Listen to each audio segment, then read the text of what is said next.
Hello everyone, मेरा नाम भारती चावला है। Welcome to our channel tax for wealth. आज हम बात करेंगे म्यूचुअल फंड क्या होता है, उसके एस्पेक्ट्स क्या होते हैं और तीसरी चीज़ उसमें टैक्सेशन क्या होता है। उससे पहले राकेश जी, मैं आपसे ये पूछना चाहूँगी, एक पर्सनल क्वेश्चन है मेरा आपसे। मैंने SIP पे इन्वेस्ट कर रखा है जो कि हर महीने मेरे 5,000 कटते हैं। तो अब आपको भी पता है, हमें भी पता है कि मार्केट की कंडीशन बहुत डाउन है। कोरोना वायरस चल रहा है, अब ट्रम्प जी ने अपना चला रखा है। तो आप हमें ये बताइए कि मुझे क्या ये SIP कंटिन्यू रखनी चाहिए या ये बंद कर देनी चाहिए? Thank you viewers, thank you Bharti. आपका जो क्वेश्चन है SIP का, देखिए मार्केट कंडीशन जब भी ख़राब होती है तो वो एक अपॉर्चुनिटी होती है सभी के लिए, इन्वेस्टर के लिए। तो मेरा ये मानना है कि ऐसे केस में आपको SIP कभी भी बंद नहीं करनी चाहिए, बल्कि कंटिन्यू करनी चाहिए। और बल्कि मैं तो ये कहूँगा, जो जिन लोगों ने SIP कर रखी है, अगर आपने 5,000 रुपये की SIP कर रखी है और आप कर सकते हैं तो उसको बढ़ाकर 7,500 या 10,000 कर सकते हैं कुछ 6 महीनों के लिए, और फिर उसको दोबारा से 5,000 रुपये ला सकते हैं। तो ऐसे इस कंडीशन में आपको SIP अपनी बंद नहीं करनी चाहिए, बल्कि कंटिन्यू करनी चाहिए या बढ़ा देनी चाहिए। तो मतलब आप ये कहना चाहते हैं कि मैं उस SIP को अब बढ़ा दूं, मतलब 5 से 7,500 कर दूं? जी। तो आज हम बात करते हैं म्यूचुअल फंड पे। तो राकेश जी, आप हमें बताएंगे कि म्यूचुअल फंड क्या है, कि मतलब अच्छी इन्वेस्टमेंट है, अच्छा ROI है, क्या है म्यूचुअल फंड? हाँ, सबसे पहले समझते हैं कि म्यूचुअल फंड होता क्या है। तो बेसिक कॉन्सेप्ट अगर आप लोगों को समझ में आएगा, जो लोग बिगिनर हैं या जो इस मार्केट से रिलेटेड नहीं है, उनको समझना ज़्यादा ज़रूरी है। म्यूचुअल फंड होता क्या है? म्यूचुअल और फंड, यानी कि म्यूचुअल मतलब पारस्परिक यानी आपसी, और फंड मतलब पैसा, मनी। यानी कि आपसी पैसा, यानी कि मान के चलें 100 लोग हैं और हर आदमी एक हजार रुपये इन्वेस्ट करना चाहता है मार्केट में। अब इन्वेस्ट करना चाहता है तो अगर 100 लोग अपना पैसा इकट्ठा कर लें तो वो 1 लाख रुपये हो जाता है जी। तो अगर सपोज एक बंदा है जो 1,000 रुपये इन्वेस्ट करना चाहता है, अगर उसको वो चाहता है कि मैं मारुति का शेयर ले लूँ, तो मारुति का शेयर 6,000 रुपये का है, तो वो तो नहीं ले सकता, पार्ट में शेयर आता नहीं है, एक सिंगल शेयर लेना ही पड़ेगा। तो ऐसे केस में क्या होता है, म्यूचुअल फंड क्या करता है कि आपका पैसा इकट्ठा हो जाता है, जो जैसे 1 लाख रुपये इकट्ठा हो गया, वो उस पैसे को मार्केट के अच्छे शेयर्स में वो लगाता है। इसके लिए एक म्यूचुअल फंड एडवाइज़र होता है जो कि उस पैसे को सारा मैनेज करता है। इसीलिए इस म्यूचुअल फंड की कुछ एक्सपेंस भी होते हैं, जैसे उनकी सैलरी या और भी एक्सपेंस जो होते हैं वो करते हैं। तो सपोज मान के चलिए, जैसे आपने 1 लाख रुपया इकट्ठा किया म्यूचुअल फंड ने, ठीक है, और उस पैसे को मान के चलिए SBI, HDFC या मारुति या हीरो मोटो या ACC, इस तरह की इन्फोसिस, IT, ऐसी कंपनीज में लगाया। अब मान के चलिए उसने 1 लाख रुपये लगाए और 1 साल बाद वो कंपनीज जो है ग्रो करी, और मान के चलिए वो 1 लाख रुपए का जो फंड उन्होंने लगाया उसकी वैल्यू हो गई सपोज 1,20,000 रुपये। और उस 1,20,000 में से अगर हम कुछ खर्चे हटा दें, मान के चलिए 5,000 रुपये खर्चे हटा दें, तो जो वैल्यू रही वो करीब 1,15,000 रुपये रही। तो यानी आपने अगर इन्वेस्ट किया, तो अगर आपने 1,000 रुपये लगाई तो आपको मान के चलिए 100 यूनिट्स मिलेंगी, इसमें यूनिट्स मिलती हैं, और जो आपने रेट लगाया वो 10 रुपये के हिसाब से लगाया, तो आपको 100 यूनिट मिल गई 1,000 रुपये में, ठीक है। अब जो उसकी वैल्यू हुई वो हुई 1,15,000, यानी कि अब आपका जो इन्वेस्टमेंट है उसकी वैल्यू हो गई 1,150 रुपये। तो आपको करीब 11.5% का 1 साल में रिटर्न मिल गया। तो अब जब आप उसको बेचना चाहेंगे तो आप इसको बेच सकते हैं। तो ये होता है म्यूचुअल फंड। जो बेसिक जो म्यूचुअल फंड होता है, कंसेप्ट जो है वो ये है। तो राकेश जी, मैं दूसरा क्वेश्चन पूछना चाहूँगी। मुझे नहीं पता म्यूचुअल फंड में कैसे इन्वेस्ट करते हैं, तो आप बताइए, अगर मुझे म्यूचुअल फंड में इन्वेस्ट करना हो तो मैं इसके अंदर कैसे जाऊँ? हाँ, देखिए पहले हमें समझना पड़ेगा कि म्यूचुअल फंड में अगर आपको इन्वेस्ट करना है तो सबसे पहले क्या होता है कि मेरे को, देखिए इन्वेस्टमेंट का, मैं हालांकि इन्वेस्टमेंट एडवाइज़र नहीं, फिर भी मैं एक बार आपको थोड़ा सा एक बता सकता हूँ कि इन्वेस्ट करने से पहले सबसे पहले आपको पहले तो ये पता होनी चाहिए कि मेरे को कितना अमाउंट इन्वेस्ट करना है जी। दूसरी चीज़ आपको ये पता होनी चाहिए कि मेरा गोल क्या है। सबसे इंपॉर्टेंट चीज़ जो होती है वो होती है गोल, कि मेरा गोल क्या है इन्वेस्टमेंट करने का। यानी कि मेरा गोल ये है कि जैसे मेरे बच्चे आने वाले टाइम में उनकी हायर एजुकेशन के लिए मेरे को पैसा चाहिए, या उनकी शादी के लिए मेरे को पैसे चाहिए, या मेरे रिटायरमेंट के लिए मेरे को पैसे चाहिए, या मेरे को कोई घर खरीदना उसके लिए मेरे को पैसे चाहिए, या मेरे को कोई गाड़ी खरीदनी है उसके लिए मेरे को कोई पैसे चाहिए, या मेरे को फॉरेन टूर पे जाना है, इसके लिए मेरे को पैसे चाहिए, ठीक है। तो उससे क्या होगा कि पहले तो मेरे को ये पता चल जाएगा कि मेरे को कितना टाइम के लिए पैसा लगाना है, कितना अमाउंट मेरे को चाहिए, तो उससे मेरे को यही पता चल जाएगा मेरे को कितने पैसे अभी लगाने पड़ेंगे।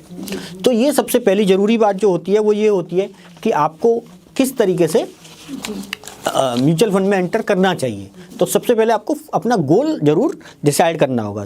दूसरी चीज़ जो म्यूचुअल फंड के साथ सबसे बड़ी चीज़ जो होती है वो ये होती है, इसमें लोगों की मतलब काफ़ी कन्फ्यूजन रहता है कि लोग समझते हैं कि म्यूचुअल फंड में रिस्क होता है, लेकिन ऐसा नहीं है। म्यूचुअल फंड दो तरह के होते हैं, एक इक्विटी और एक डेट।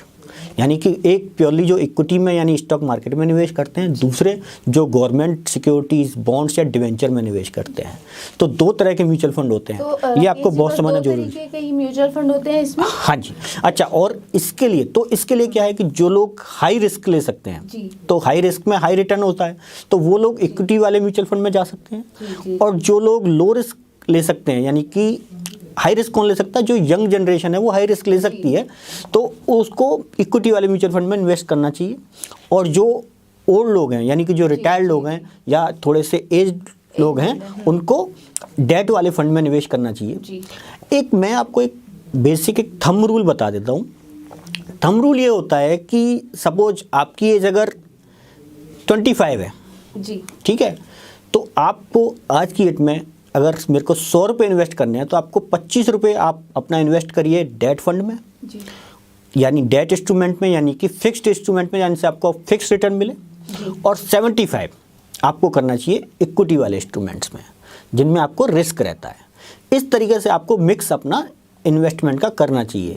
और जैसे जैसे वो एज बढ़ती जाती है वो फिक्स रिटर्न की तरफ बढ़ता जाएगा। जैसे अगर अभी 55 हो गई, तो आपको अपना इन्वेस्टमेंट जो फिक्स्ड सिक्योरिटीज़ हैं उनमें 55 हो जाएगा, और आपका रिस्क वाली जो सिक्योरिटीज है उनमें 45 हो जाएगा, यानी कि वो कम हो तो जाएगा। राकेश जी, हमें हाई रिस्क में जाना चाहिए या लो रिस्क में जाना चाहिए?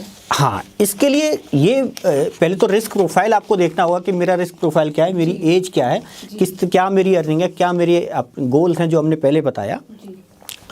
और इसके लिए दो तरह के फंड मैंने आपको बताए, एक इक्विटी फंड और एक डेट फंड। फंड में दो तरह के फंड, हम उसको अगर हम टाइमिंग के हिसाब से बात करें तो दो तरह के फंड होते हैं। एक होते हैं ओपन एंडेड फंड, दूसरे होते हैं close ended fund. Open ended fund वो होते हैं जिनमें कि आप कभी भी खरीद सकते हैं, उनको कभी भी बेच सकते हैं, कोई टाइमलाइन नहीं होती। क्लोज एंडेड फंड जो होते हैं वो होते हैं, उनमें एक फिक्स मैच्योरिटी होती है। अभी कभी आपने सुना हो FMP कि FMP निकला हुआ है, तो फिक्स मैच्योरिटी प्लान होते हैं, वो होते हैं FMP। वो इनकी एक फिक्स डेट होती है, उस डेट पे वो रिडीम हो जाते हैं। अगर हम रिस्क प्रोफाइल की बात करें तो रिस्क प्रोफाइल के हिसाब से दो तरह के फंड होते हैं, एक होते हैं इक्विटी म्यूचुअल फंड, एक होते हैं डेट म्यूचुअल फंड। तो राकेश जी, अब मैं इसमें फटाफट खत्म करते हैं इस टॉपिक पे। इसमें एक वर्ड आता है टैक्सेशन। हाँ। म्यूचुअल फंड में ये टैक्सेशन क्या है?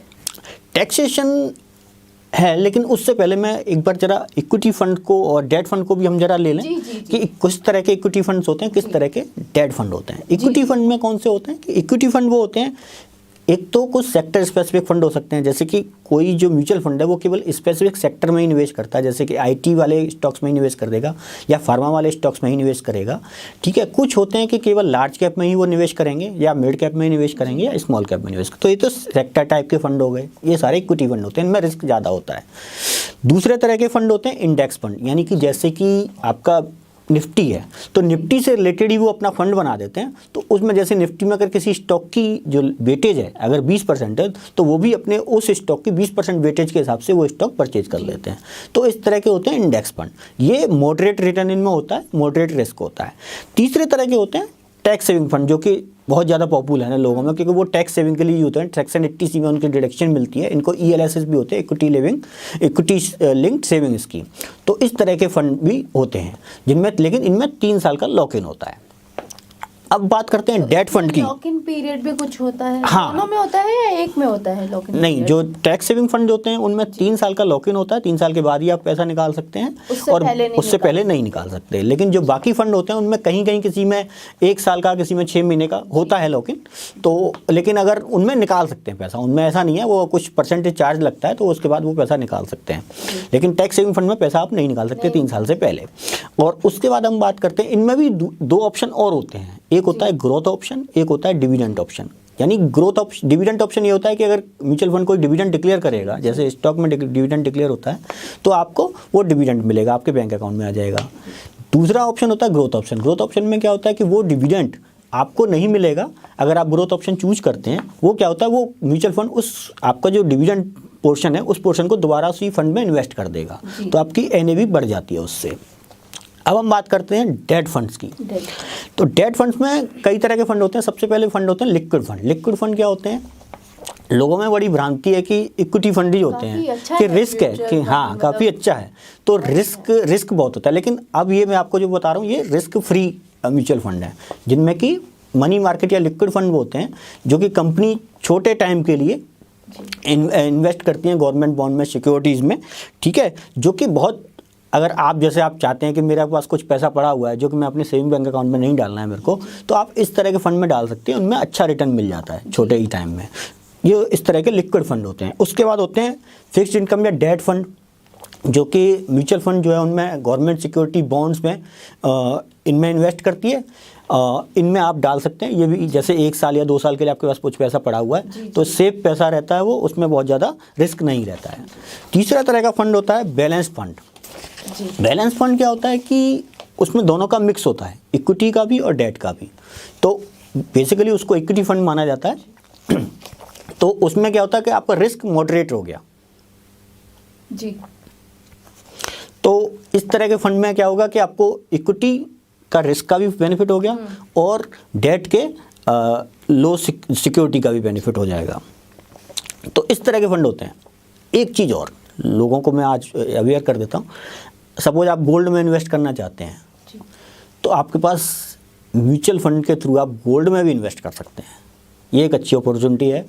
गोल्ड ETF होता है, एक्सचेंज ट्रेड फंड होता है गोल्ड का।